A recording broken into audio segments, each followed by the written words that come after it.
Qual cura você precisa em sua vida? Qual ferida foi aberta e até hoje não cicatrizou? Do que você vem sofrendo e gostaria que, por um ato da fé em Jesus, o médico dos médicos, o seu sofrimento fosse eliminado? Qual a sua enfermidade? Estas são perguntas que têm a ver com o texto que nós acabamos de ler na palavra do Senhor e tem a ver também com a série de mensagens deste mês, Viver pela Fé.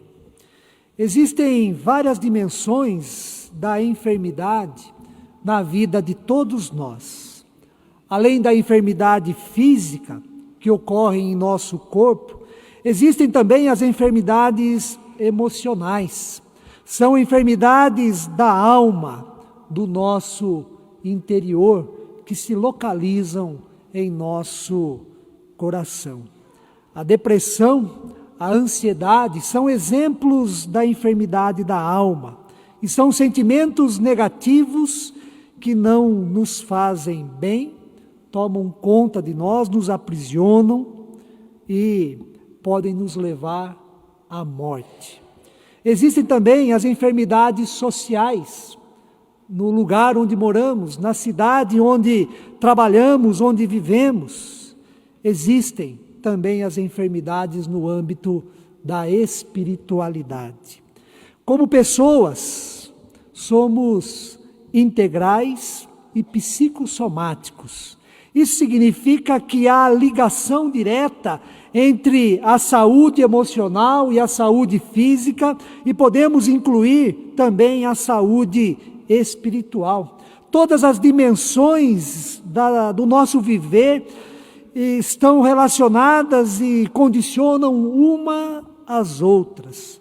Ninguém sofre apenas do físico, do emocional ou do espiritual. Quando há uma enfermidade em qualquer dimensão da nossa vida, todo o nosso ser é afetado e adoece. Já está comprovado no âmbito científico o quanto a espiritualidade, o quanto crer em Deus, orar e alimentar a esperança na providência divina ajuda no tratamento, na recuperação, no enfrentamento de uma enfermidade e ajuda até mesmo na qualidade de vida, mesmo diante da aceitação, da convivência com a enfermidade. No texto bíblico de Marcos, no capítulo 5, do versículo 24, a segunda parte, até o versículo 34, nos deparamos com a história de uma mulher. A história de uma mulher, não sabemos o seu nome, o texto não nos informa, não menciona. O que nós sabemos é que por 12 anos, esta mulher vinha sofrendo de uma hemorragia, de um sangramento constante. O texto nos informa que ela padeceu na mão de vários médicos, investiu os seus recursos, tudo quanto possuía, a fim de resolver o seu problema, mas não obtivera sucesso. No entanto, algo importante estava para acontecer a partir da fé que ela nutriu em seu coração. O texto nos informa que ela ouviu a fama de Jesus e com isto decidiu agir em favor da sua cura. Indo por detrás dele, em meio à multidão, ela tocou nas vestes de Jesus e diz o texto que imediatamente ela foi curada da sua enfermidade. Esta era a sua fé, o seu pensamento, a sua esperança. Se eu apenas lhe tocar as vestes, ficarei curada. A fé desta mulher. É claro que não era a veste de Jesus, não era a veste em si, um pedaço de pano que tinha poder para curá-la, mas sim o próprio Jesus. Tocar as vestes de Jesus era apenas o referencial da sua fé naquele que podia fazer algo definitivo em favor do restabelecimento pleno de sua saúde física, da sua saúde emocional, da sua saúde social e também da sua espiritualidade. Diz o texto que depois de tocar as vestes de Jesus, se lhe estancou a hemorragia, ela foi curada da sua enfermidade. Esta foi a fé daquela mulher. Por sua vez, Jesus sentiu que alguém lhe havia tocado de forma diferente. Jesus sentiu que dele saíra poder e então perguntou: quem me tocou nas vestes?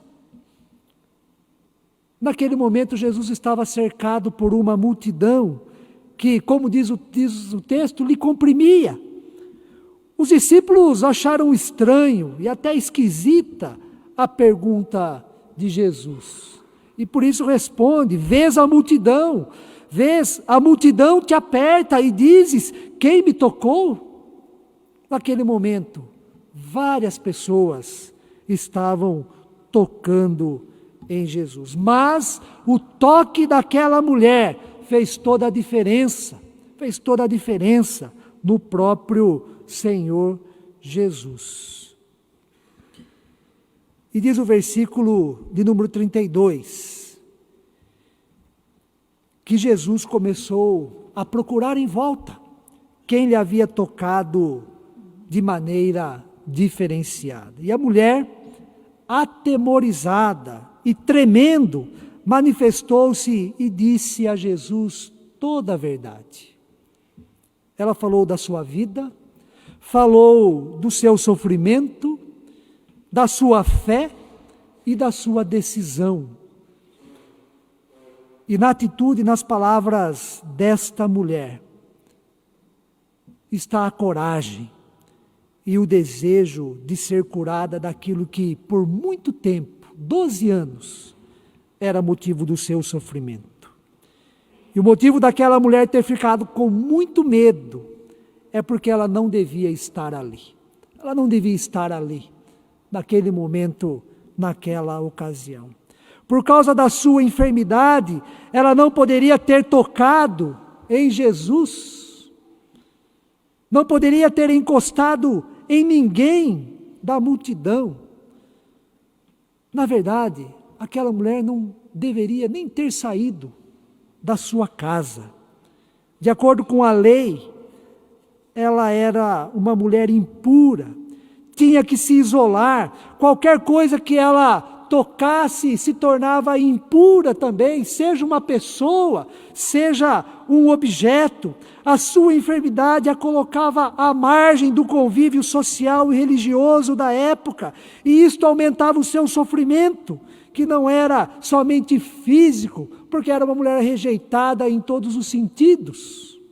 O seu sofrimento também era social, pelo fato de não ter o convívio social. O seu sofrimento era emocional, porque ela sentia o desprezo no olhar das pessoas a ela, e o seu conflito era também espiritual. As dimensões da enfermidade na sua vida, porque a enfermidade física, naquela época, era a representação do pecado, do castigo de Deus por algo que ela cometeu e estava sofrendo na pele este dano divino. Com a sua atitude, ao agir e declarar a sua fé a fim de ser curada, ela estava correndo grande risco de sofrer as terríveis consequências por causa da revolta da multidão, já que ela não deveria estar ali, estava tornando a todos que ela tocassem impuros, e quem sabe ela poderia até sofrer as consequências do próprio Jesus. ela poderia ser morta pela multidão, revoltada, indignada e procurando justiça. Ela estava correndo o risco de ser reprovada pelo próprio Jesus, e esta é a razão daquela mulher, quando Jesus pergunta quem me tocou, esta é a razão dela estar atemorizada, tremendo. Ela é consciente das consequências do seu ato. Surpreendentemente, Jesus se voltou a ela.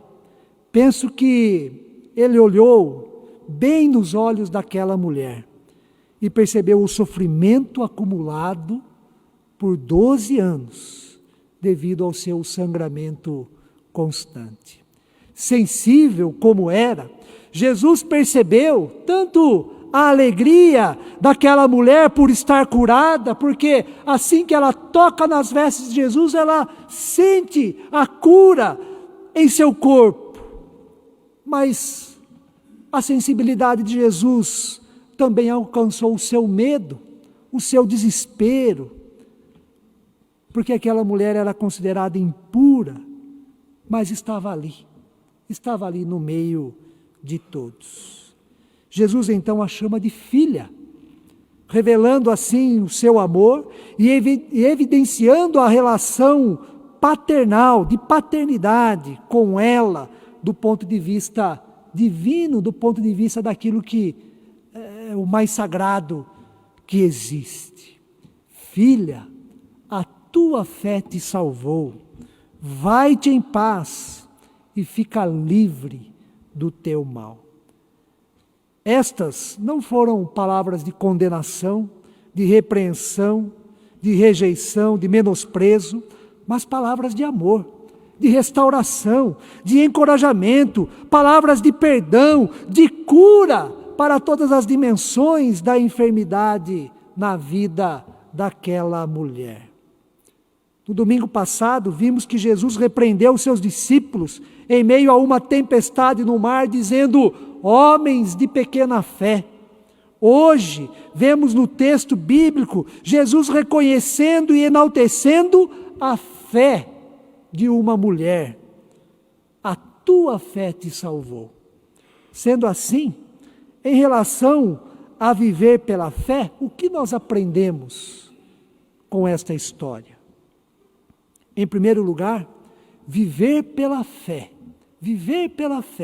é seguir a Jesus. O texto bíblico inicia afirmando que grande multidão seguia Jesus. A mulher que sofria há 12 anos de hemorragia, ao ouvir a fama de Jesus, infiltrou-se na multidão a fim de segui-lo também. Seguir a Jesus é um tema muito frequente nos evangelhos de Mateus, Marcos e Lucas. Jesus muitas vezes convidou pessoas para segui-lo. Outras vezes as pessoas manifestaram por si mesmas o desejo de segui-lo. Mas em todas essas ocasiões, Jesus deixou bem claro que segui-lo não seria nada fácil.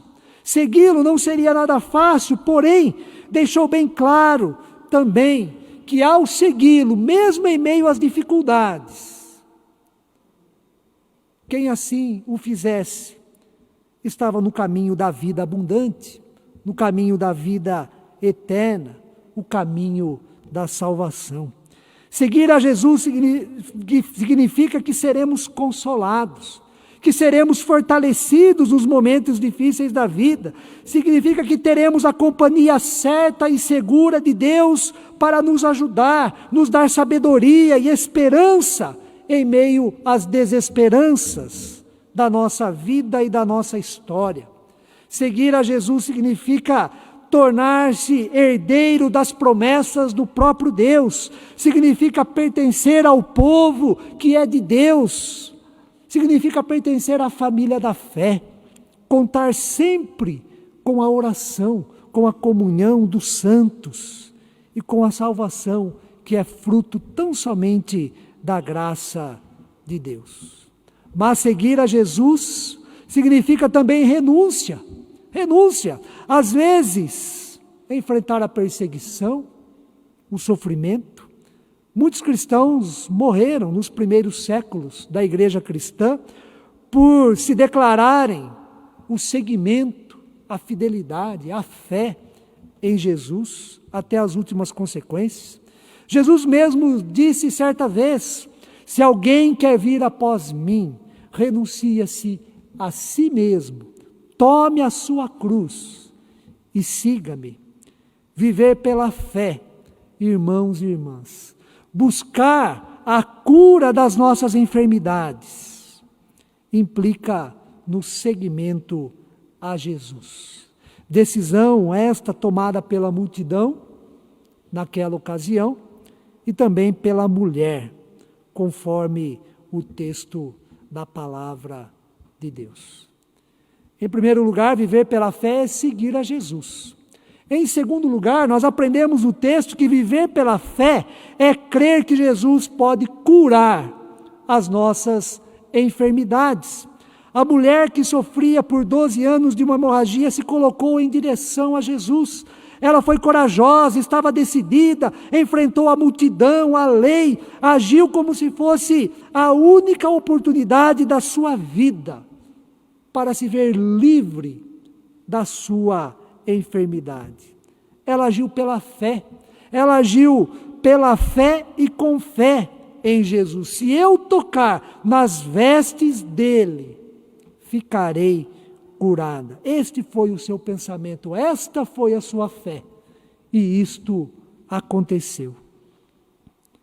O que falta, muitas vezes, para nós, é a mesma decisão e a mesma atitude que teve esta mulher. Ela, sendo impura, se infiltrou na multidão e, ao se aproximar de Jesus, estendeu a sua mão,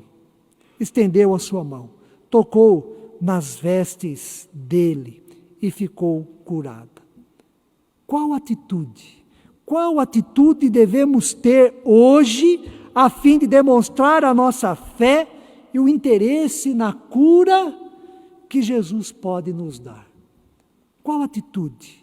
A nossa atitude. Talvez seja preciso uma atitude de humildade, para reconhecer a nossa dependência de Deus, humildade para reconhecer que a nossa vida está nas mãos de Deus e que nós dependemos dele para tudo. Ou então, atitude de coragem, como teve aquela mulher. Coragem, quem sabe, para dobrar os nossos joelhos e mostrar assim rendição às mãos de Deus e com os joelhos dobrados, orar,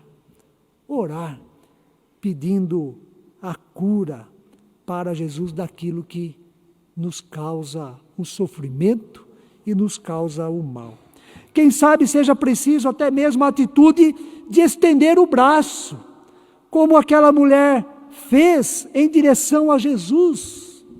Estender o braço no sentido do clamor, no sentido da ajuda, a fim de que Deus seja gracioso e bondoso para conosco. Em terceiro lugar, viver pela fé envolve adoração. Viver pela fé envolve adoração. Jesus sentiu que dele saíra poder e, ao perguntar para os seus discípulos e procurar ao seu redor quem lhe havia tocado, diz o texto que a mulher, atemorizada, tremendo, prostrou-se diante de Jesus e declarou toda a verdade. Prostrar é uma atitude de adoração. A verdadeira fé e a obtenção da cura dependem da devida e exclusiva adoração a Deus. Adoração é cultuar somente a Deus, reconhecer Jesus como o único Senhor e Salvador da vida de todos nós, aquele que pode nos curar das nossas enfermidades. Aquela mulher adorou Jesus, foi curada e escutou as seguintes palavras do Mestre: filha, a tua fé te salvou. vai-te em paz e fica livre do teu mal. Tenhamos, irmãos e irmãs, a decisão de seguir Jesus. Tenhamos a decisão de viver pela fé de que Ele pode nos curar das nossas enfermidades. E que a nossa vida seja vida de adoração ao Pai, ao Filho e ao Espírito Santo. E assim, que as palavras de Jesus àquela mulher sejam as mesmas em relação a mim, em relação a você. Filha, filho, a tua fé te salvou.